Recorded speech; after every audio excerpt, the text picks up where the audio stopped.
What The movie. podcast? Oh, Yeah, I started watching it a second time, hmm, and, and I still can't figure this movie out. can't figure it out. Well, what you can't figure out? The appeal to this movie, What? the je ne sais quoi that makes it a classic horror film, as it very truly is. I don't get it. Like, it is completely deaf on this movie's stupid. Oh man, that's too bad. That's But I laughed so hard in like a very heartily, like joyous way. So I can't really shit on the movie. It's just not good. It well. made me laugh. Well, what didn't you like about it? Complete lack of acting. The fact that in hindsight, finding out that the theatrical version had that whole like 9 minutes of really good shit cut out from it. Uh that would have been nicer to see like day before yesterday instead of today, like just maybe a half hour ago. But you're right, those kill scenes were really fucking top notch. They were great. Yeah, they were But definitely editing for a rating on that one, it felt like. And there's little bits and pieces here and there of like other exposition going on, but those kills are so awesome. I like that's half of my notes. Dead in a fridge with a boiled heart. I mean, but the actual act of boiling the guy's face was on par with like Halloween 2. Gee, I wonder where Halloween 2 got that from.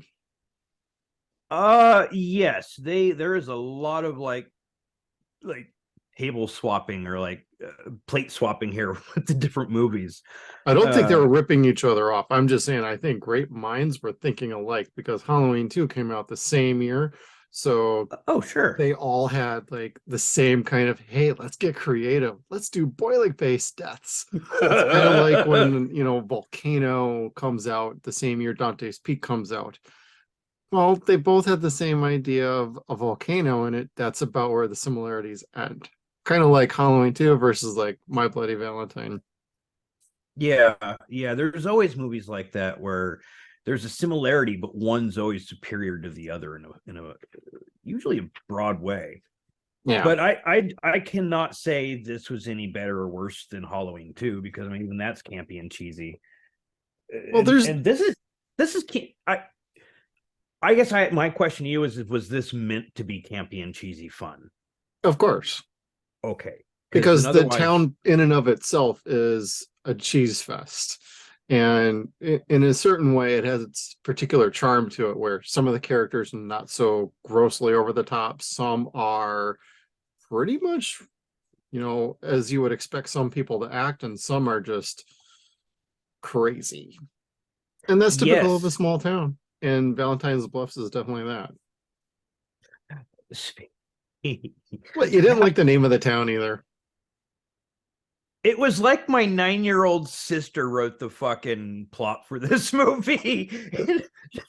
And he vowed to come back and kill people if they ever threw a Valentine's dance again. You're just like, that's his fucking motivation?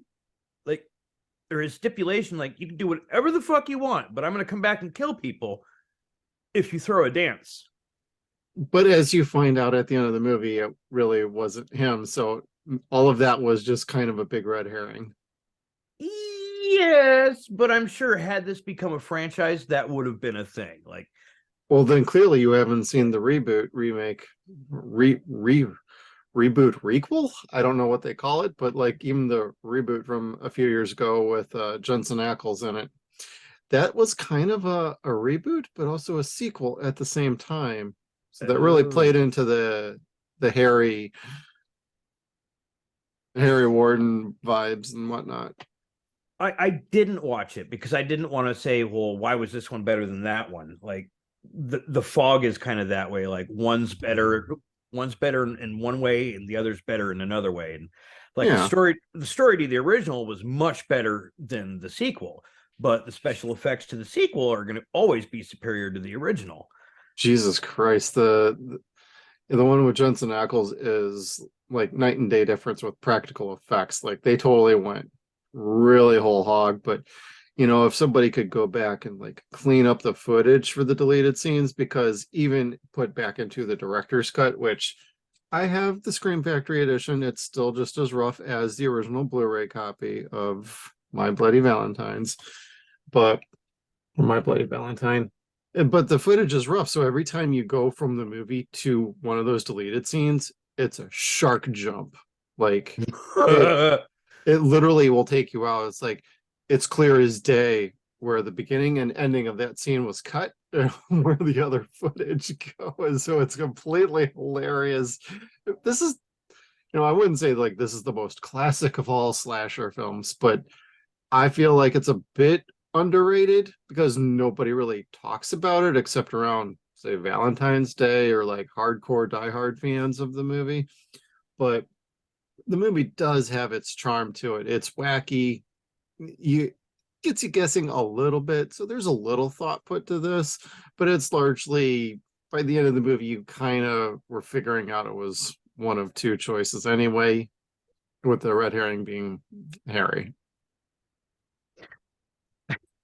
A fun movie. This is when you sit down, you get high, you have a few drinks or whatever. You watching this just straight, unless you're in the mood for it, like you need a little something to go with this. A drinking game would be worthwhile. Just saying. Yes, yes, it would. Anytime there's like an an exposition, like the mayor, anytime he would say something like, "My God, it was 20 years ago just today that, or this Valentine's Day, that Harry Morgan killed Axel's father." Like, oh yeah, duh. There was a lot of that. Like, anytime there was like something that sounded like a campfire story, you could take a good drink or a good rip with. Oh, and that's kind of how they played that off. I mean, if you've seen enough horror movies these days, you could watch this and go back and go, I know who did this, I know who did that, and I know who the killer is in 5 minutes. Yes, they did not let you do that in this movie, which was nice. No, and back then this was something different for a slasher movie. Unlike Halloween, where yes, we know it's Michael Myers. Yes, we know it's Jason Voorhees. Yes, we know it's Freddy Krueger. Got anything new for me today? Yeah, that's true. They this was like skipping Friday the 13th part 1 through 4 going straight to 5. That's what this was like. True. So I mean you're getting all this legend and all this urban tales that would be scary and shit. Like, here's this guy Harry Warden that you actually see when they find him. He's sitting there chewing on the other survivors that aren't survivors anymore. Well, like, they're living on within Harry. Just saying. Yes, eating them is honoring them, as we know from other shows. Indeed. But like it was kind of a missed opportunity there. I mean, yeah, that was the thing that threw you for the swerve, but they did have some good mythology to work with, and they focused on the mythology so much that by the time you get to the end, you're like, well, that was different. Like, yeah, okay. And then when the theatrical version cuts out what happens at the end, you don't get that last ew factor. And so I think that was lost on me too. I wish I would have seen that. Again, not to give a spoiler for a fucking 40-year-old movie. Oh, spoiler schmoiler, just hit it. Yeah, like he pulls the whole 127 hours and starts cutting his own arm off to get out from under this rock. And he does, and still manages to grab the blonde chick by the hand with the arm that he cut off. And then they cut back to what you see in the theatrical version, where it looks like he's holding his arms together and asking her to be his bloody Valentine. In the theatrical version, you have no context that he's only holding a stump of an arm. Right. So, I mean, I wish they would have let stuff like that sit in, because they showed a lot worse in the 70s than this movie.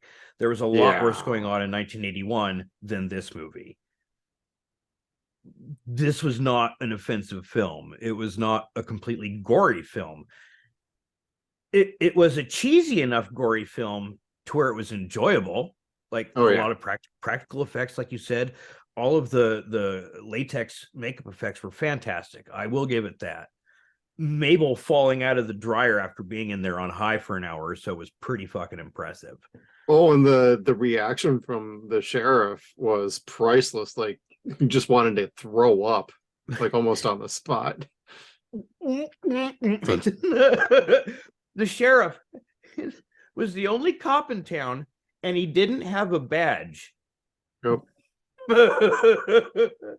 They managed to get a cop car, but they couldn't get like a fake 10 star for the sheriff or the chief. And I was laughing at that because it's charmingly cute. Well, it was shot in Canada, so it wouldn't necessarily have been typical police. Oh, whatever. I'm sure. Dudley Do Right. Constable or whatever. Yeah. Constable. Oops. The set is shifting. I know, like everyone just went, is that his garage? I thought he said it was a studio.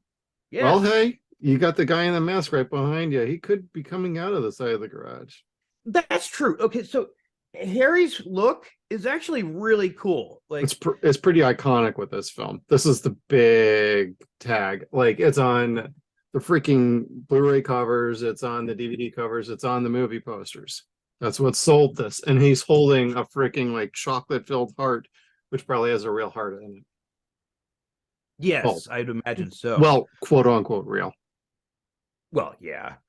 But like his suit was so easy to cosplay. To the point where at first you're like, is this cosplay? Because it kind of looked that way. Like, well, let me just show you what I mean. Let's see here. When we first see Harry, he's got some weird cosplay action going on with some random hooker that he meets. Like, you thought, hey, are we kink shaming here? We should not be kink shaming here. No, we're not kink shaming. We're just having boobies with Kevin's head. Just being sure that that's what we're doing here again. Hey, you can put the other picture back up and then you can leave. I'll just stare at that for the next 20 minutes. Oh, I'm sorry about that here. There we go. Yep, there you go. Much better. Bye. No, I mean that part really got me at the beginning. It's like where the other minor takes her clothes off and it's a chick, and I'm like, there's some crazy role play going on in this movie. Hey, that she wanted to go deep with a coal miner. Yeah, right. And then of course she doesn't make it 30 seconds beyond that point. And I'm sitting there left thinking to myself, why was she wearing all that shit? It wouldn't have just been cooler not to do that. But again, kink shaming. That's Axel's thing, apparently. Yeah. And the dichotomy of the characters was really, really strange for me. Like, your three main characters was Axel, other guy, and other guy's girlfriend. And so it's like TJ and Zara. TJ and yeah, TJ. Like, these two were fighting constantly over this one. But this one doesn't really matter. She's just a beard. They were saunterily looking at each other the whole fucking flick. Like, it's supposed to be a horror film, but this is very much a coming out story for Axel and TJ. Like, it's the movie Bros before it ever happened. Yeah, like the scene here where they're looking saunterily into each other's eyes, like that was the whole climax of the movie. Oh, there was a climax, all right. No, it's like they made it really weird. And some of the to the movie's defense, there was a little bit of this going on in the 80s with just about every horror movie.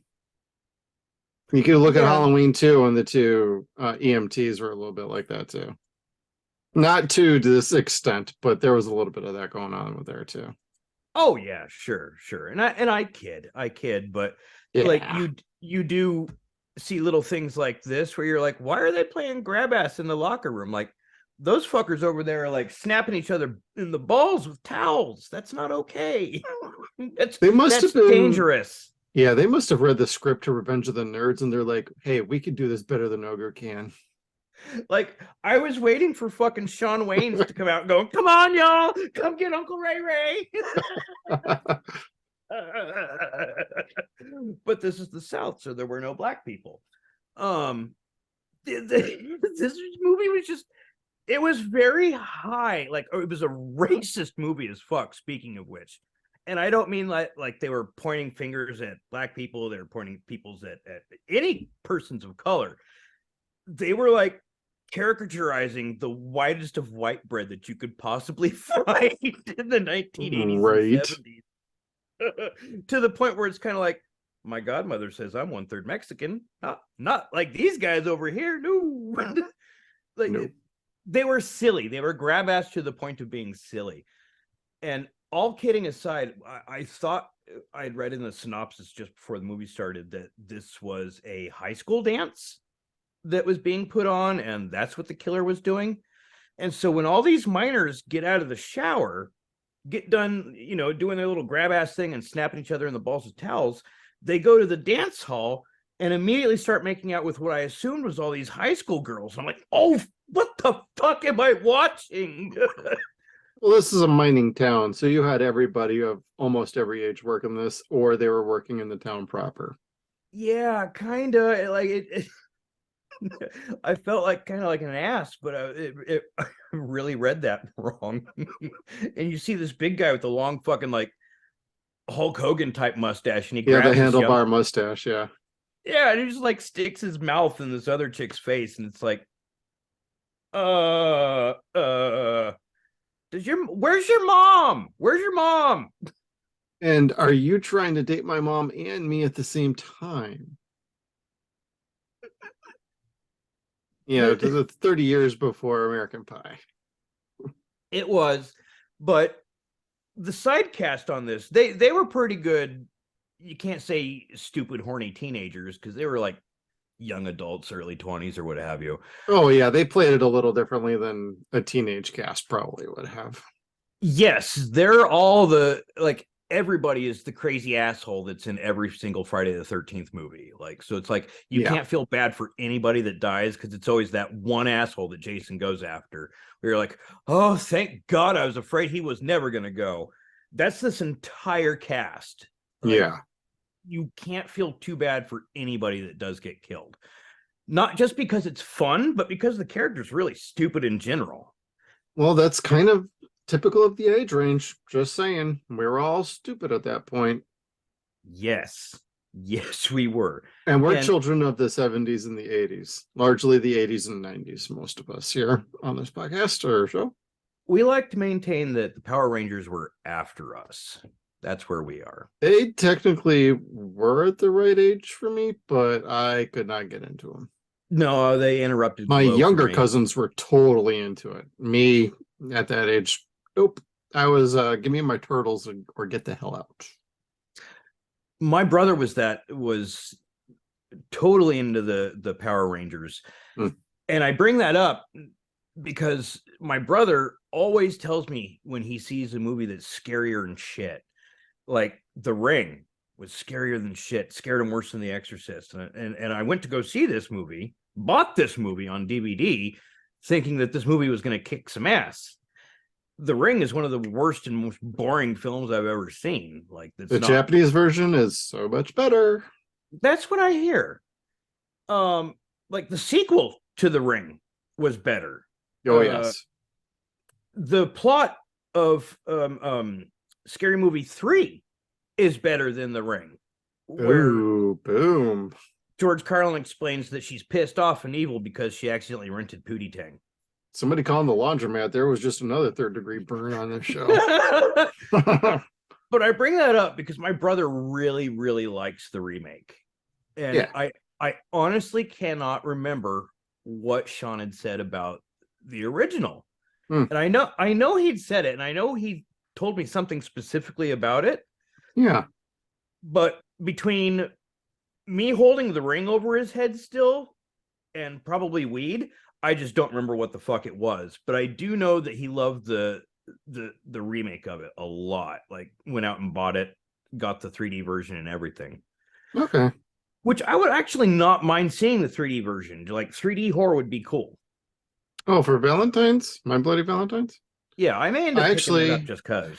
Have that on the shelf. And it does come with the anaglyph glasses. Like the old red and the green. And Oh, that's the only way I can watch it without getting a migraine. okay. So it Old doesn't school 3D utilize works for digital. me. Yeah. Okay. Because I was gonna be like, oh shit, I'll just throw it on the my headset. My It vir- that I don't know how well that would work, honestly. It might work fine, but at least for like my copy of the 3D version, it was like 3D Blu-ray before like 4K and all that stuff really started doing like the Avatar kind of 3D. Oh, okay. But So it it was it plays like part 3 3D for Friday the 13th. You know, you need the old school glasses to throw that on and then watch. And I don't know, I'm a sucker for that old effect, and it works for me and doesn't give me a headache like I just said. The newer stuff with the goggles and whatever, that doesn't fly for me. no, no, I can I did respect that. Avatar, and the first time I ended with a migraine. I got hauled to that movie 2 more times within the next 3 days after that. Complete resounding migraine from the second I started each time thereafter. And I could not That's enjoy the movie. See, now that's how I felt with Terminator 3. I told you that. Like, you watch something that many times, watch something of that caliber of shit in so many times in such a small window. See, You're that's gonna more Terminator Genesis and like Dark Fate for me. So anyway, we're going on into 0 point. hey, welcome to So- 0 Point Reviews. This is My Bloody Valentine with Jeff and Kev. No, we've and, already started this show. and we're talking about Terminator 3. As Uh, we diverged from like what was it, Power Rangers to this, well, here we are. yeah, my Jensen Ackles to Benson Ackles. whatever. The dude who almost killed Clark on fucking Smallville. I haven't forgotten that shit. The dude who kicks ass in The Boys and Supernatural, thank you very much, and does a great job in this movie, even though in Supernatural they made a shit ton of fun about him starring in the remake of this one. Did they really? Well, they did the same thing to the other actor who plays Sam when he did Friday the 13th remake. They made fun Oh, of both of them for it wasn't like a direct like, hey, you were in Friday the 13th and you were in My Bloody Valentine. No, they were just like gags. Like if you see the movies, you knew exactly what they were talking about. I'd watch that. I would, just because I love the ribbing. Ribbing is great. Hey, our Like, keen-eyed YouTubers out there who are watching this now, if you remember the names of those episodes, throw those up, and we'll see if we can get Kevin and I to watch those. Maybe throw that up on our Patreon. yeah, because I think I've only seen like the first 3 episodes of Supernatural, and it's not like I didn't like it. Um, I just got on Evil Ash versus Evil Dead at the same time, so I was like, okay, this is cooler. Well, And the thing with and Supernatural is it's 15 seasons long. And really, the first 5 seasons are the ones that Eric Kripke, the creator of the show, felt told the story he wanted to tell. Anything after that is kind of an epilogue. So, oh, so but they've got 10 years of fucking epilogue. yeah, but some seasons are still pretty good. There are some great episodes intermingled. There's just a couple of seasons where the overall story is a little shaky, but I haven't made it really too much past season 5 other than to watch the Scooby-Doo episode. And any Supernatural fan knows exactly what I'm talking about. Because they did a Scooby-Doo episode that you would probably like. I do love Scooby Doo. I do. I even like the movie. I don't give a shit what anybody says. The movie was fucking funny. There you go. It's James Gunn. I can't not like it. And Yeah, right. I know what he wanted to do with it and what he had to do with it. And I appreciate what he still ended up with. Yeah, that makes me want to cover Sliver next time. Sliver is a dope fucking flick. Slither. Sliver is the Sharon Stone movie. Isn't that what I said? Yeah, you said Sliver with a Oh, V. I said no. Slither, and that's the alien invasion flick with Nathan Fillion. And Mary Poppins and Elizabeth Banks. I believe Yes. so. Yeah. That was the first thing I think I saw her in, and I was kind of like, oh, she's cool. She's gonna go places. And now she's directing Cocaine Bear, which is gonna be Which fucking looks awesome. freaking awesome. I'm gonna go out there and say it. That's gonna be this year's Willy's Wonderland. Like, I think that's going to be the fun movie for the year, and I'm happy. That's going to about be a that. surprise hit. I really believe that. It looks just way too much fun. And it was Ray Liotta's last film he shot before he passed away. So with that kind of little buzz going, and I guess it had like a 30-second TV spot before the Super Bowl started, like during the pre-show. And apparently that went over crazy.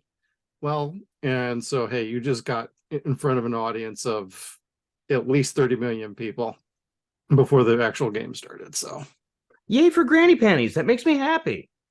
That's yeah, fucking so rad. they must see like the only way you even put a commercial even remotely near the Super Bowl, because those are still expensive spots. But I mean, not to the tune of 7 million, but to even put it up during like the pre-show, like the studio must see something in that film like, hey, we got something here.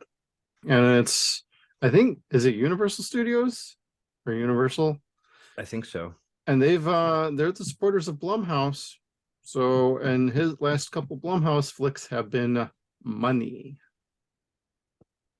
You got Huh. Smile, and you got oh, what was the other one that just came out? Megan. I still want to see both of those. I need to see both of those as well. Megan looks dope. Like Yeah, I've been itching to watch it, but not at the theater. they show her doing this Tyrone Bigham dance, and it's supposed to be scary. And I'm like, crack? You want some crack? Yeah, it's supposed to be pretty good. I want to see a killer robot doll dance like Tyrone Bigham's. And every picture I see from Smile is disturbing. So it's like, that's got to be worth my time. Yeah, I mean, just thinking of Smile, just to tie back in, is the marketing that they did for Smile was they had people sitting in at sporting events doing the smile, like right in line with a camera view. And it's like, kind of makes you wonder what they maybe could have done for like My Bloody Valentine back in the 80s. Like, granted, marketing was completely different back then. Promotional and creative thinking for these kind of movies was kind of not really there at the time, but what could you have done? Time this for Valentine's Day and make sure you have a heart of chocolate with a fake heart in the center. I would have gone to a hockey game, and the first person that scores a hat trick, everyone just start throwing hearts, like raw hearts, out into the fucking rink. Oh, you're talking about going to a Toronto Maple Leafs game. Okay, gotcha. Or No, New York Rangers that or you just throw Philadelphia shit at them. Flyers. I don't even think people in Philadelphia like the Flyers. No, they Probably, just start throwing raw hearts out there on the ice, even if they won a game. yeah, right. I'm sorry, people in Philly. I'm not. Sorry. No, nope, nope. Sorry, but not sorry. Of course, people are probably listening at home going, doesn't he like the Sharks and the Mighty Ducks? Bye-bye, bye-bye. And who do I like? I like the Red Wings, who haven't really won a playoff game and or have been in the playoffs for a while. Yeah, but I love you, Steve Yzerman. The last time I watched hockey, it was like really into it. The Red Wings were number one, so it's like I came back just recently to having Hulu and getting the live games, and it's like I'm like, okay, Detroit, sweet, that'll be a good match. And they're like 3-4 points fucking behind in the first period. And you're like, oh shit. Yeah, we're in a rebuilding phase for the next decade, so.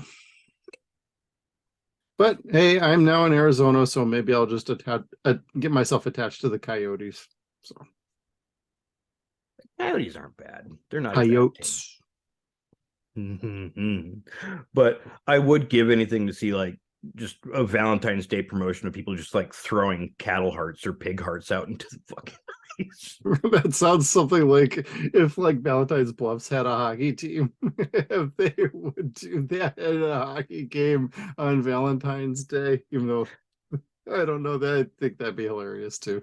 They got somebody to come in and buy the Cupids. I would watch that, but we love old time hockey.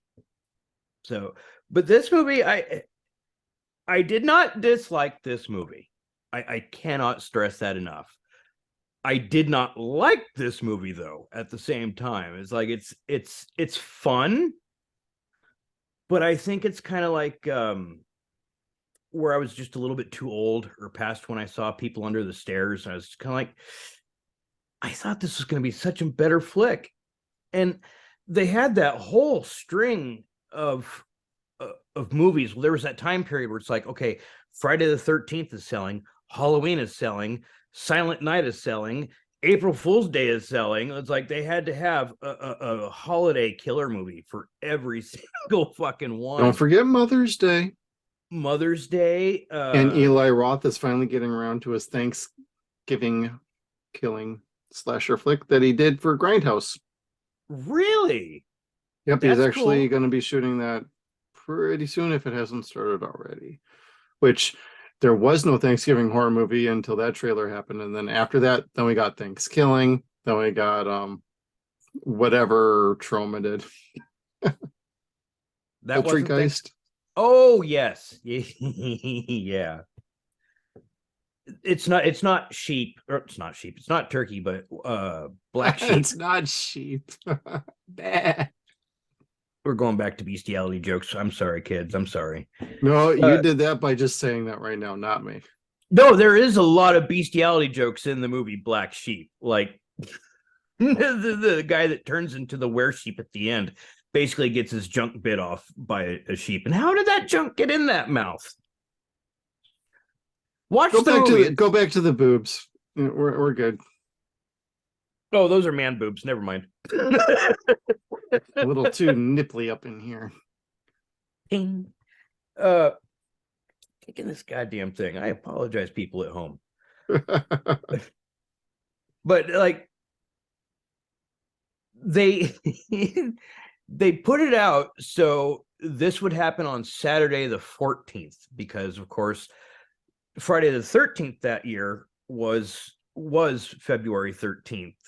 And I can't help but to think to myself, should the people that made Saturday the 14th fucking mention that to them? Like, hey, this was our movie, like our title. Like, I don't know. They tried a whole bunch of different things with this movie for like viral spin, for lack of a better term at the time, getting on the bandwagon with the holidays. And it was just silly to me. It was silly, and silly's not bad. Right. It wasn't what I thought this movie was going to be. Again, now, were you thinking it was going? fine. What were you thinking it was going to be? Because I'm kind of curious. Like, did you think it was going to be a little more straight up serious or not so goofy? Okay.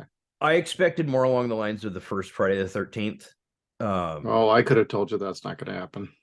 Yeah, like I expected a average run of the mill slasher movie. I did not expect to hear the word sorry every 5 minutes. I did not expect to see a Valentine's dance with old people getting jiggy, drunk, and rubbing on each other. Yeah. No kink shaming. Did not expect to see minor cosplay, role playing. I didn't expect to see some chick giving reverse head to a shower pipe, so the warm water's just like spewing out of her mouth. And I'm sitting there watching, like, would you fuck it? If the water was warm, I mean, would you fuck it? And the voice in my head just started condemning me for being gross. And now our audience is now condemning you for being gross. Oh, that's okay. That's okay. I'm used to it with you guys. You guys expect it of me at this point. But I don't know what I should have expected from this movie. It wasn't what I expected. It was something completely different, and I smiled watching like a good 98% of this movie. But it was stupid as shit. No, I can totally get your point on that. Considering it was your first time, I went into this completely blind for years and not knowing a thing about this movie. I didn't even watch this movie till maybe like after the remake came out. Oh. So you're talking like what, 2008, 9? Yeah. So I technically saw it that first, Then I went back and watched this. And man, talk about a trip of boy, that movie certainly different than I thought than I had thought about. But I've watched this a few times every so often. And honestly, I think if I had bothered to think about it and tell you to watch the director's cut, I think you might have liked it a little more. But seeing what they did with the theatricals about what I got introduced to as well, and I'm like, okay, that's all right, but it's not that great of a movie when you really break it down. It's like, okay, is this on the fun meter? It's up here. On the actual critique meter, it's kind of in the middle. And then if you really want to break it down, like, where does it rank among slasher films? Maybe just a tick below average. I mean, I'm not saying it ain't a cult classic. It's a cult classic, but it's not a classic. It is not high art. It doesn't need to be, but they were trying too many different things in too many different directions with the movie, and that's ultimately why I think they didn't succeed as well. Probably also because of like whatever marketing was going on. Theaters wouldn't show this or that. Parents arguing over this or that. I don't even know what was going on, if there was any controversy at the time or what, but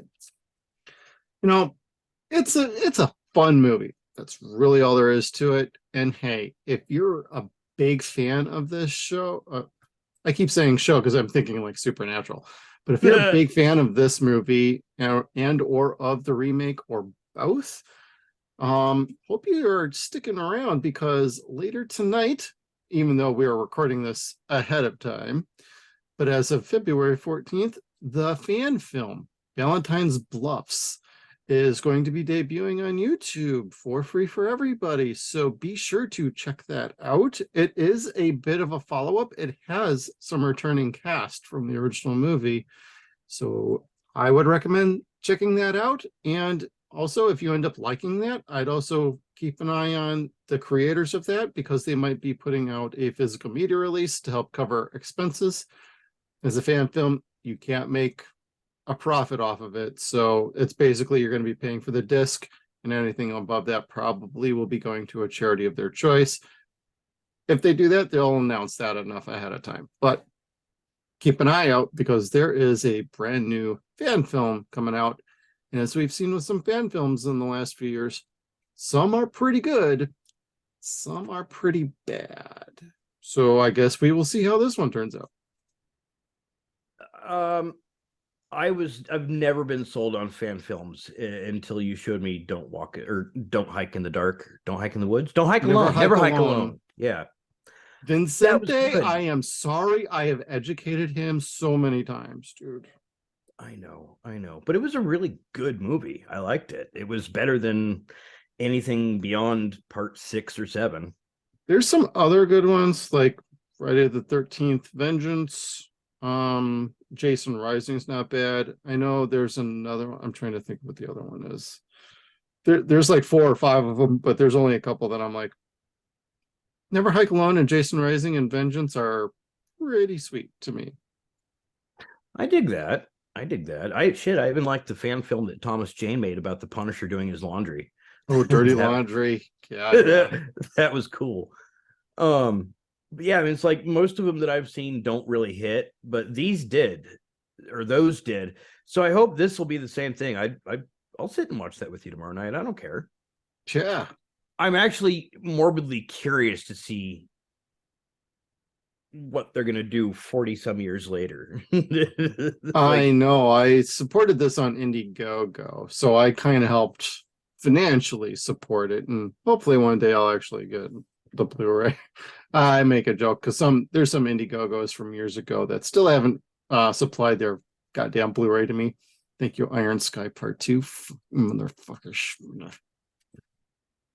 It's not funny. I'm sorry. No, that movie is fucking horrible anyway, so not getting my my perks on that was okay. Oh. Yeah, I mean, aside from the usual Kickstarters that I do this time of year, the only thing that I'd be interested in pitching in for is the Ernest documentary, The Importance of Being Earnest, because Yeah, that documentary needs to be like, I love Jim Varney. Oh yeah, I support that too. Yeah, We'll even throw a link in the YouTube description below. I'll have to find that. I sent it to my friend because he didn't believe me that there was such a thing. And I'm like, oh yes. And I didn't know about that until just now. Yes, it's called The Importance of Being Earnest. And I think it's still open. I'll have to check Kickstarter. Awesome. We will definitely have to check that out. All right, Kevin, as we wrap this up, I don't know if I should ask you, but where are you going to go with this? Are you going to go out of 5 stars? Are you going to go with a 2.5, or where are you going with this? I'm going to go with the 3. I'm going to go with the 3. Having gotten my answer that this was supposed to be cheesy, campy, and fun, it was good. It's not good. It's fun, just like you said.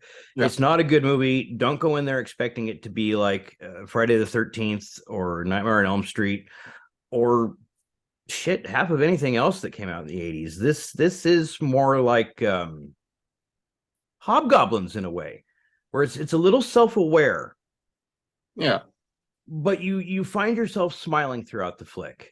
Like, whether it be all the campfire tales that are so mellow and over dramatic to the point where you could tell that, like, between the chief, the mayor, and whoever else was on the screen, they're all looking off in different directions, going, oh God. What they were doing is they were trying to look at their scripts off camera and they couldn't remember their lines. And flashcards weren't working.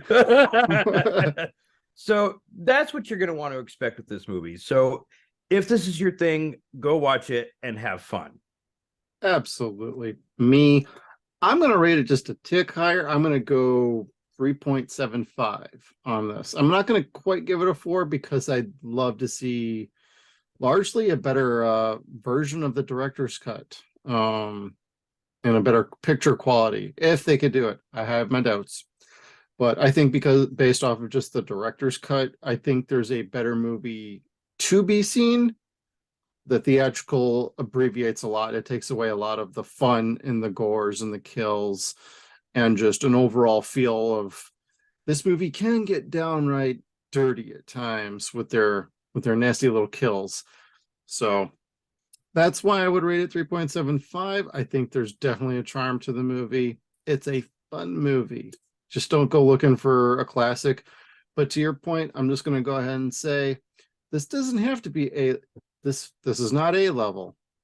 This can be at the B level, and that's just fine. I don't think this movie was really trying to aim to set the world on fire with its concept and with the acting and anything like that. But hey, everybody put their effort in, and it certainly shows. I'm very happy to have seen this one more time. Yeah, it's not something that I would never watch again. I look back on it and I'm like, gosh, you know who they should have gotten to play Axel in the remake was Jake Busey. Like, I would, like, knowing that he's the bad guy now. Like I envision Jake Busey having that role at some point. You would have seen it coming a mile away, though. Yeah, multiverse type world, that he'd been doing it. I didn't see the end coming to this. They basically invented Dexter's origin, and I was kind of like, well, okay, sure. Like, yeah, different. So again, other than our spoilers, have fun, be prepared to be surprised, and like Jeff said, do watch the director's cut. The theatrical version will leave you feeling like me and just wondering why you watched that movie. Or why that movie is. Pretty much. But thank you everybody for tuning in. Happy Valentine's Day. Will you be our My Bloody Valentine? And hey, be sure to check us out on all of our social media platforms. And also, we have a new Patreon we have just launched at patreon.com/SunsAndShadowsCast. We got a cute card that's going to flash right up in about 5 seconds. So thank you for tuning in. We'll see you next time. Make sure you check us out on all of our social media platforms. We got Facebook, Twitter.